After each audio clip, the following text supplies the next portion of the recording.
చనిపోయిన తర్వాత వారి కుటుంబ సభ్యులకి వాళ్ళు చేసిన దాదాపు 5 మందికి అవయవదానం చేశారు. అది మనస్ఫూర్తిగా వాళ్ళందరికీ నేను చేతులెత్తి మొక్కుతున్నాను.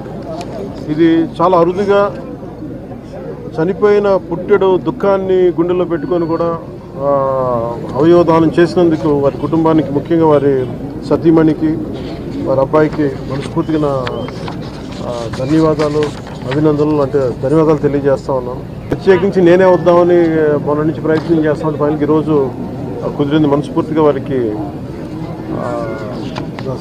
చనిపోయిన దానికి వారికి సంతాపాన్ని కూడా తెలియజేస్తా ఉన్నాను.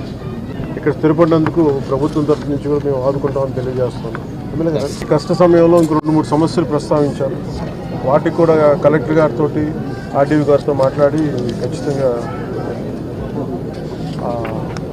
సహకరిస్తామని చెప్పారు.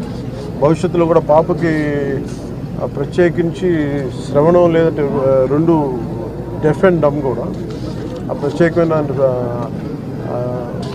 పరిస్థితుల్లో ఉన్న పాప. అందుకే నేను ఏమన్నానంటే టీటీడీ శ్రవణం అనే ఒక ప్రాజెక్ట్ ఉంది. దాని ద్వారా కూడా తిరిగి చాలాసార్లు 2-3 సందర్భాలు నేను నా దృష్టికి వచ్చిన తర్వాత కొన్ని ప్రాంతాల్లో కొంతమంది కూడా చేయించగలిగాం.